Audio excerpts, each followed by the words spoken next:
Assalamualaikum warahmatullahi wabarakatuh.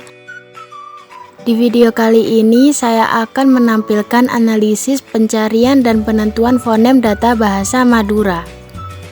Sebelumnya saya akan memperkenalkan diri saya sendiri.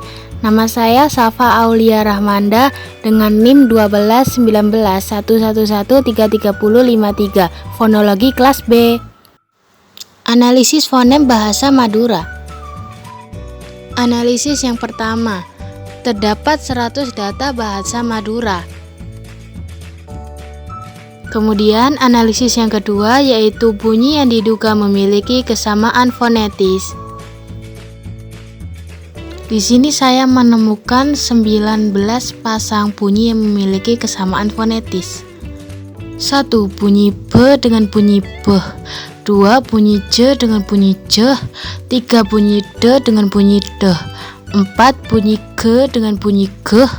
5. Bunyi T dengan bunyi D. 6. Bunyi D dengan bunyi D. 7. Bunyi A dengan bunyi A. 8. U rendah dengan U tinggi. 9. Bunyi O dengan bunyi O. 10. Bunyi I tinggi dengan bunyi I rendah. 11. Bunyi E dengan bunyi E. 12. Bunyi L dengan bunyi R. 13. Bunyi P dengan bunyi P. 14. Bunyi C dengan bunyi J. 15. Bunyi P dengan bunyi P. 16. Bunyi C dengan bunyi J. 17. Bunyi K dengan bunyi K. 18. Bunyi N dengan bunyi M. 19. Bunyi N dengan bunyi Ng. Kemudian analisis ketiga yaitu bunyi-bunyi selebihnya. Bunyi-bunyi selebihnya merupakan bunyi yang tidak memiliki kesamaan fonetis. Dari data ditemukan bunyi yang tidak memiliki kesamaan fonetis yaitu bunyi S, bunyi bunyi W dengan bunyi Y. Analisis yang keempat yaitu bunyi-bunyi yang berdistribusi komplementer. Yang pertama ada K onset dengan K koda seperti pada contoh kole yang berarti kulit dan aba dibi yang berarti kita. Bunyi K apabila konsonan yang didekatinya berupa konsonan tak bersuara. Bunyi K koda apabila konsonan yang didekatinya merupakan konsonan bersuara. Bunyi K onset dengan K koda adalah alofon dari fonem yang sama yaitu fonem K. Yang kedua ada A dengan A seperti pada contoh tabu yang berarti perut dan beje yang berarti gigi. Bunyi A apabila konsonan yang didekatinya merupakan konsonan yang tak bersuara. Bunyi O apabila konsonan yang didekatinya berupa konsonan bersuara. Bunyi A dan bunyi O adalah alofon dari fonem yang sama yaitu fonem A.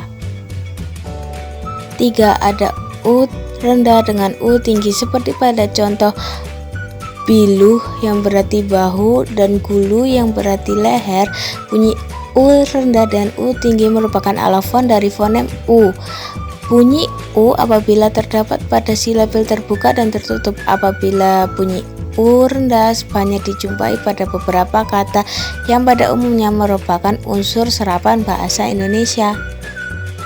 Kemudian yang keempat ada bunyi O dengan bunyi O.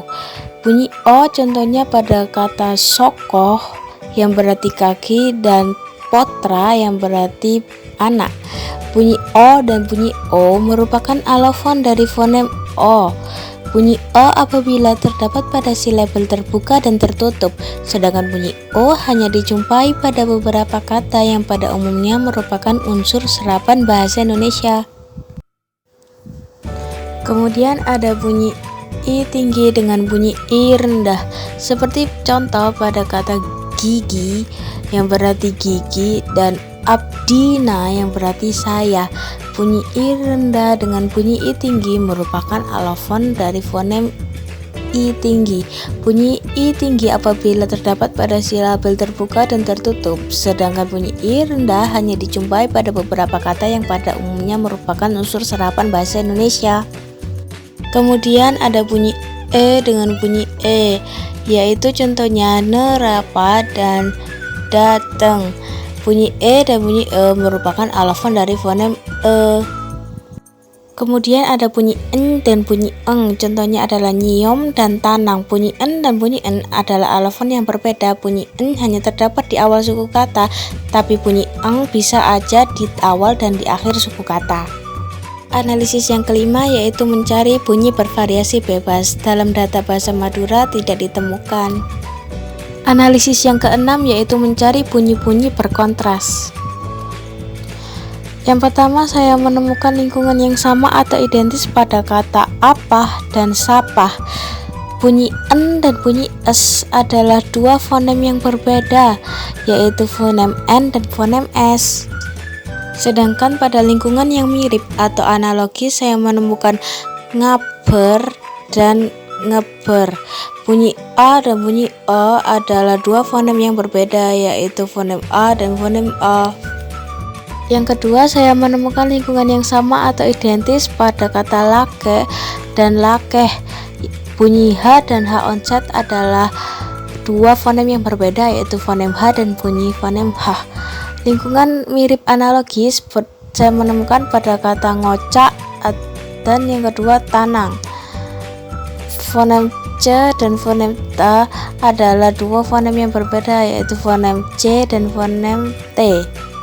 Kemudian saya menemukan yang sama atau identis pada kata lake dan lake. Bunyi H dan bunyi H onset adalah dua fonem yang berbeda, yaitu fonem H dan bunyi fonem H. Lingkungan yang mirip atau analogis pada kata tanang dan sokoh.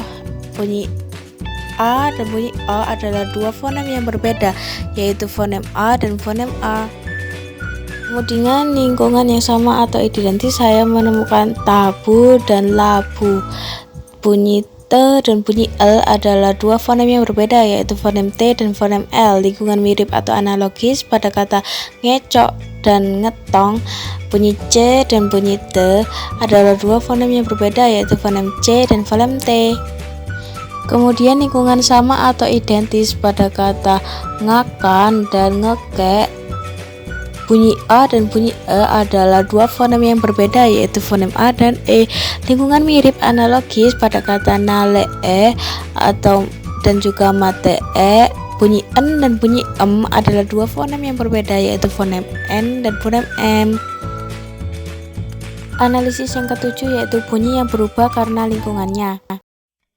Terdapat K dan K onset. K jika diikuti oleh vokoid depan dan vokoid belakang. K onset jika diikuti dengan vokoid belakang dan berada di akhir silabel. K dan K onset berubah karena lingkungannya. Jadi K dan K onset adalah fonem yang sama, yaitu fonem K. Kemudian ada bunyi H dan bunyi H. Bunyi H jika berada di akhir kata, sedangkan bunyi H jika berada di tengah kata. Bunyi H dan bunyi H berubah karena lingkungannya.